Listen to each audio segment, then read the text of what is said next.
Welcome back students. ज्ञान Bharti online classes में आपका स्वागत है। मैं आपकी साइंस टीचर आज मैं क्लास 7 को टीच करने जा रही हूँ। लास्ट टॉपिक हमने न्यूट्रिशन एंड फूड्स के बारे में पढ़ रहे थे। तो चैप्टर 1 था हमारा, ये हम उस फर्स्ट चैप्टर का पार्ट 2 है।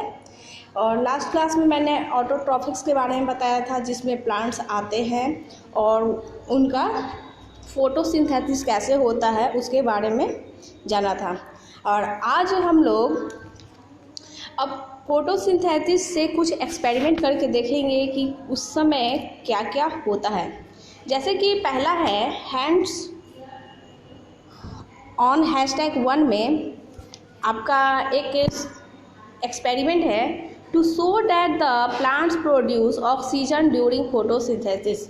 इसमें बताना है कि आप कैसे कह सकते हैं कि फोटोसिंथेसिस के दौरान ऑक्सीजन रिलीज होती है या उत्पन्न होती है। इसके लिए हम लोग एक एक्सपेरिमेंट यहाँ देखेंगे। फर्स्ट में देखिए, ये आपका एम हो गया कि आपको क्या शो करना है। उसके लिए आपको आवश्यक मटेरियल्स क्या है। एक बीकर चाहिए, वाटर प्लांट, कटिंग चाहिए, ग्लास फनल चाहिए, टेस्ट ट्यूब चाहिए। बीकर टोकरी या उसको बोलेंगे। उसके बाद में इसका मेथड देखिए कि क्या है। Fill a beaker to about 3/4 with pond water. आपको एक बीकर लेना है, बर्तन जार टाइप का। उसमें आपको तालाब के पानी को 4 भाग का उसका 3/4 भाग भर देना है। Place a few cutting of water plant in it and cover them with a glass funnel. अब इसमें एक कटिंग, वाटर प्लांट्स के कुछ कटिंग्स को हम लोग उसमें डाल देंगे। किस में डाल देंगे? हम लोग बीकर में डाल देंगे और उसको एक ग्लास फनल से ढक देंगे। बीकर को किस चीज़ से ढकना है? तो ग्लास फनल से ढक देना है। fill a test tube with water, cover its mouth with your thumb and place it over the steam of funnel. अब देखिए इसको क्या करना है। फ्यूनल को हम लोग थंब की मदद से उसको ढक दिए हैं और कुछ देर के बाद उसके जो स्टीम्स होते हैं वो फनल में जमा होना शुरू हो जाएंगे। Place the whole setup in the sunlight. अब पूरे सेटअप को हम लोग कहाँ ले जाएंगे? हम लोग सनलाइट में ले जाएंगे, सूर्य के प्रकाश में ले जाएंगे। अब ये एक्सपेरिमेंट हमारे यहाँ से होना शुरू हो जाएगा। अब इस पर देखते हैं, इसका ऑब्जर्वेशन करते हैं हम लोग कि क्या है। After some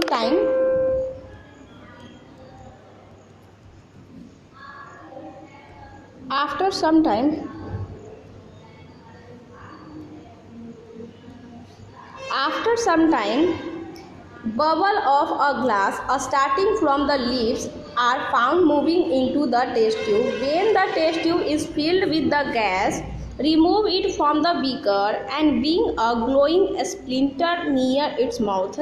The splinter starts burning with a bright flame. Observation मतलब होता है परीक्षण। कुछ समय के बाद पत्तियों में शुरू होने वाले गैस, यानी कि जब धूप में इसको रखें तो कहीं ना कहीं ये फोटोसिंथेसिस क्रिया शुरू हो गई, जिसके कारण ये प्लांट्स क्या करेगी? ऑक्सीजन को रिलीज करेगी।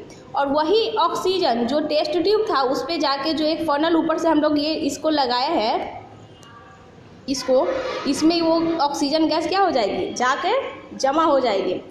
उसके बाद में उस फनल को हम लोग पलट लेंगे। इस तरह से यहाँ पे देख सकते हैं, इसको हम लोग उल्टा कर लिए और उसको एक डंठल में या मैच स्टिक को भी आप लेके जाइएगा तो आप देखिएगा कि जो मैच स्टिक नॉर्मल लाइट से जल रहा था वो अब कैसे चल रहा है और तेजी के साथ जलने लगा। ब्राइट फ्लेम के साथ क्या कर रहा है वो? फिर से और ज़्यादा हाई वोल्टेज के साथ जमने लगा। कंक्लूजन है, this shows that the gas is the test tube is oxygen and it's produced during photosynthesis in green plants. निष्कर्ष इससे पता चलता है कि टेस्ट ट्यूब में जो था वो ऑक्सीजन गैस थी, जिसका प्रोडक्शन कब हुआ? प्रकाश संश्लेषण के दौरान हुआ था। और इस एक्सपेरिमेंट के मदद से हम लोग जान सकते हैं कि to show that the green plants produce oxygen during photosynthesis। यहाँ पे हमारा ये एम कंप्लीट होता है। लास्ट में देखेंगे photosynthesis is affected by number of factor, these are as follow. तो आप यहाँ पे देख सकते हैं कि फोटोसिंथेसिस मतलब कि प्रकाश संश्लेषण विभिन्न कारकों द्वारा प्रभावित होता है। उसकी पहली क्या है? Light intensity. लाइट इंटेंसिटी मतलब होगा यहाँ पे प्रकाश का जरूरत।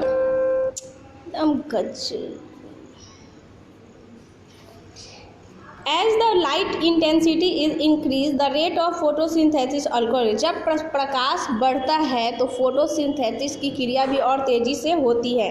नेचर ऑफ लाइट, लाइट के स्रोत यानी प्रकाश के स्रोत। The blue and red region, the visual light are most effective for photosynthesis. If the light of some other color is made to fall on the plants, then the rate of photosynthesis decrease। यहाँ पे बोल रहा है कि अगर blue मतलब नीला, red मतलब लाल प्रकाश में ये फोटोसिंथेसिस क्या होता है और ज़्यादा इफेक्टिव होता है, प्रभावी होते हैं। यदि अन्य रंग का प्रकाश पौधों पर पड़ता है तो प्रकाश संश्लेषण की दर क्या हो जाएगी? कम हो जाएगी। यानी कि आप यहाँ पे समझ सकते हैं कि रेड और ब्लू लाइट में प्रकाश फोटोसिंथेसिस क्या होगा? वो ज़्यादा होगा।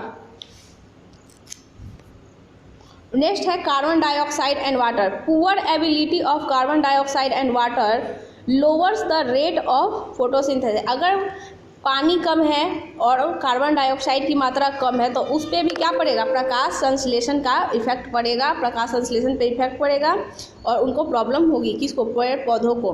The internal factor such as chlorophyll level in leaf, internal structure of the leaf etc also effect the rate of photosynthesis. पर्णहरित पर्ण का आंतरिक संरचना आदि आंतरिक कारक भी प्रकाश संश्लेषण की दर से क्या होते हैं? प्रभावित होते हैं। क्यूरियस बाइट्स में देखते हैं the organism which make their own food from the simple substances present in the environment are called autotrophs. Autotrophic are the producer of food, so they are called producer. यहाँ पे बोल रहा है कि organism जो अपने खाने स्वयं बनाते हैं पदार्थों से, अपना पर्यावरण में उपस्थित साधारण पदार्थों से जो अपना भोजन स्वयं बनाते हैं उसको हम लोग क्या बोलेंगे? ऑटोट्रॉफिक्स बोलेंगे। ऑटोट्रॉफिक्स जो होते हैं वो भोजन के निर्माता होते हैं, इसलिए इन्हें क्या कहता है? निर्माता भी कहा जाता है। हैशटैग में हैंड्स ऑन हैशटैग 2 में हम देखते हैं सेकेंड एक्सपेरिमेंट आपका क्या कहता है यहाँ पे? To show the chlorophyll necessary for photosynthesis. यहाँ पे आपको एक एक्सपेरिमेंट में समझना है कि क्लोरोफिल के लिए प्रकाश संश्लेषण के लिए क्लोरोफिल क्यों जरूरी है। इसके लिए मटेरियल आपको क्या चाहिए? A potted plant of coleus और croton, test tube, iodine solution, alcohol, water beaker, spirit lamp.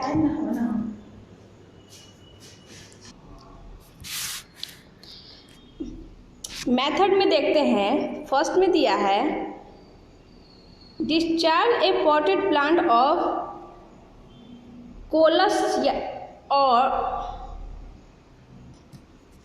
कोलस और croton by keeping it in the dark for 10 to 12 hours.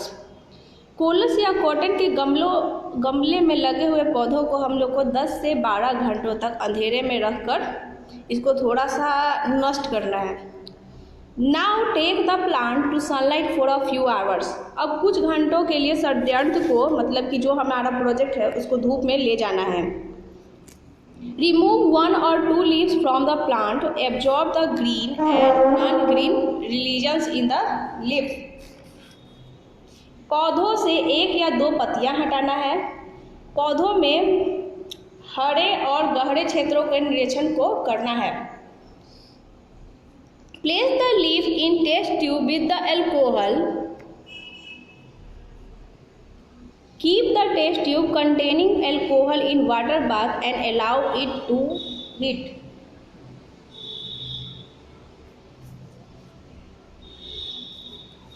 पहले तो हम लोग को पत्तियों को टेस्ट ट्यूब एल्कोहल के टेस्ट ट्यूब में रखना है।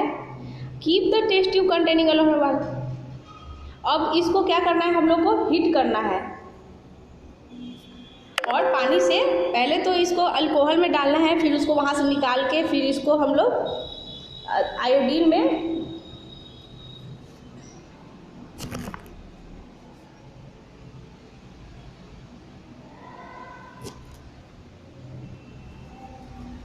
The leaf gets decolorized. Now remove the leaf from the alcohol and wash it with water.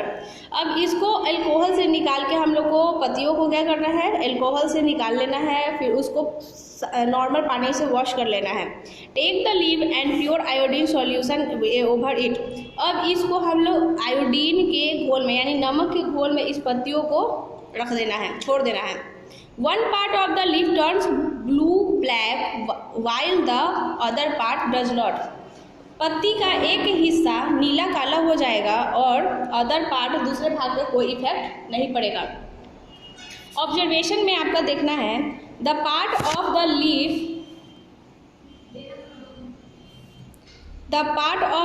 with the chlorophyll prepare food for the plant and the part without chlorophyll does not prepare food.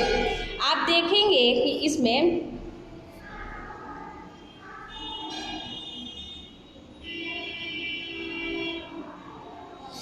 कि chlorophyll क्या करता है, भोजन बनाने में plant को help करता है, जबकि जहाँ पे क्लोरोफिल नहीं है उस पार्ट में कोई खाना नहीं बनता है। कंक्लूजन है, the above activity so the chlorophyll is necessary for photosynthesis. और इससे हम लोग कंक्लूजन निकाल सकते हैं कि क्लोरोफिल क्या है, फोटोसिंथेसिस के लिए जरूरी है। आपको क्या क्या करना था, एक पॉट लेना था, पॉट को कहाँ ले जाना था, तो थोड़े देर के लिए धूप से इसको हटा के रखना था, जहाँ पे क्या हो जाता, पत्तियों को वहाँ पे थोड़ा सा फ्यू आवर्स के लिए, उसके बाद उस पत्तियों को कुछ को तोड़ लेना था और उसको हम लोग एक को ग्रीन और एक को नॉन ग्रीन रीजन में छांट लेना था। अब आपको उसको एल्कोहल के टब में डुबाना था, उस पर हम लोग को स्टार्च डाल के, सबसे इम्पोर्टेंट इसमें क्या होगा, इसमें आयोडीन का सॉल्यूशन, आयोडीन के सॉल्यूशन से ही हम लोग को रिजल्ट मिलेगा कि पॉजिटिव रिजल्ट क्या है और निगेटिव रिजल्ट क्या है। ब्लू वाला अगर उस पत्ती का कलर चेंज हो रहा है, one part turns blue black while other parts is not, अगर कलर चेंज हो रहा है तो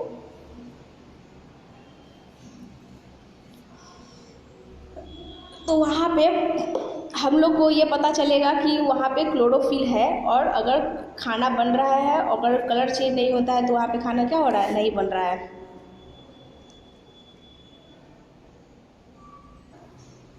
पत्तियों में स्टार्च का परीक्षण करने से हमको पता चला कि प्रकाश संश्लेषण के लिए क्लोरोफिल क्या है, आवश्यक है। केस ऑफ फाइल में क्या है, beside leaf photosynthesis also takes place in other green part of the plant as in green stems, green branches, and the desert plants have spines like leaves to reduce loss of water by transpiration. These plants have green stems which carry out photosynthesis. हम लोग को पता है कि प्रकाश संश्लेषण करने के लिए प्रकाश संश्लेषण जो है ग्रीन पार्ट में ही होता है, पौधों के ग्रीन पार्ट में होता है, ग्रीन स्टीम्स, ग्रीन ब्रांच में। डेजर्ट प्लांट्स में पत्तियां नहीं होती हैं, हम लोग को पता है। इनके स्पाइंस क्या करते हैं, वाटर को ट्रांसपीरेशन करते हैं, वाटर वाष्पोत्सर्जन करते हैं, और स्टीम्स क्या करती है, फोटोसिंथेसिस की क्रिया करती है। अब एक तीसरा परीक्षण हम लोग का है, hands on #3 aim to show the light necessary for photosynthesis. इसमें क्या है कि प्रकाश संश्लेषण के लिए प्रकाश जरूरी है। इसके लिए रिक्वायर्ड मटेरियल क्या है, take a potted plant hibiscus aluminium foil paper clip. Aluminium foil एक पेपर होता है जिसमें आप लोग रेस्टोरेंट वगैरह में देखे होंगे, एल्युमिनियम का एक वाइट कलर का पेपर में आपको नीचे से रख के खाना को परोसा जाता है, उसी को एल्युमिनियम फॉयल कहते हैं। मेथड क्या है, take a pot plant and piece in it a dark room 1 to 2 days. Now similar strips of aluminum foil and cover both sides of a portion of a leaf with them. Use paper clip to fix strips now keep the plant in sunlight after few hour pluck the leaf and remove the strip and test for starch only the uncover portion of leaf turns blue black color but covered portion does not turns in blue black color. Conclusion, there is so that the presence of sunlight leaves make the food so light is necessary for photosynthesis. यहाँ पे बोल रहा है कि एक pot लेना है, उसमें हिबिस्कस का एक प्लांट्स ले लेते हैं, उसकी एक एल्यूमिनियम फॉइल लेना है, पेपर क्लिप लेना है। पहले तो पॉट से को डार्क रूम में 1 से 2 दिन के लिए रखना है। 1-2 दिन रखने का मतलब क्या है कि जो पेड़ था वो क्या हो जाए, क्लोरोफिल की मात्रा उसमें क्या हो जाए, बहुत ज़्यादा कम हो जाए। डिस्चार्ज करने के लिए, डिस्चार्ज करने के लिए भी बोल सकते हैं यहाँ पे इसको। उसके बाद में एक प्लांट का पत्ता लेना है, उसको उसमें क्या करना है, एल्युमिनियम फॉइल मतलब एल्युमिनियम के पेपर को उसको अच्छे तरह से क्लिप करके बांध देना है, जिस पे उस पर क्या पड़े, सनलाइट नहीं पड़े। उसके बाद उस प्लांट्स को हम लोग धूप में रख देंगे, सनलाइट में रख देंगे। कुछ आवर्स के बाद हम लोग एल्युमिनियम स्ट्रिप्स को वहाँ से स्ट्रिप्स को उस पत्ते पर से हटा देंगे। तो हम वहाँ पे स्टार्च, जैसे कि हमने लास्ट हैंड्स ऑन हैशटैग 2 में किया था स्टार्च का परीक्षण, और स्टार्च परीक्षण से हम लोग को क्या पता था कि जिस पार्ट्स में पत्तियों का कलर ब्लू ब्लैक होता है उसमें क्या होता है, क्लोरोफिल जरूरी है। तो यहाँ पे हम लोग डिस्चार्ज करके क्लोरोफिल को हटा दिए क्योंकि वहाँ पे लाइट नहीं पड़ा। अब उसको उस पेपर पे हम लोग स्टार्च परीक्षण करेंगे, तो जिस पार्ट में हम लोग स्टार्च का परीक्षण करेंगे वो ब्लू ब्लैक कलर में नहीं बदलेगा, जबकि अदर पार्ट्स क्या हो जाएगा, ब्लू ब्लैक कलर में चेंज हो जाएगा। इससे हम लोग को क्या पता चलता है कि फोटोसिंथेसिस के लिए लाइट बहुत क्या है, नेसेसरी है। Therefore is so that the presence of light leaf make the food so light is necessary for photosynthesis. Food made by plants by the process of importance of photosynthesis की ज़रूरत क्यों है, इसकी आवश्यकता क्या है, इसके लिए क्या जरूरी है। Food made by the plant by the process of photosynthesis, पौधों द्वारा भोजन बनाना क्या कहलाता है, फोटोसिंथेसिस करता है। और ये अपने ग्रोथ को बढ़ाते हैं और अपने रिपेयर सेल्स मतलब इनके जो सेल्स होते हैं कहीं टूट फूट जाता है उसको ये लोग क्या करते हैं, रिपेयर करते हैं। It is primary source of food production for all living organism in the world. ये एक प्राइमरी सोर्स है जो अपने लिए खाना बनाना एक क्या है, प्राइमरी सोर्स है जो जितने भी अदर लिविंग ऑर्गेनिज्म है पूरे संसार में जीवित प्राणियों के लिए ये क्या है, जरूरी है। It maintains balance between oxygen and carbon dioxide in the atmosphere, और प्रकाश संश्लेषण के द्वारा ही वातावरण में ऑक्सीजन और कार्बन डाइऑक्साइड की गैस की मात्रा क्या है, बैलेंस्ड है।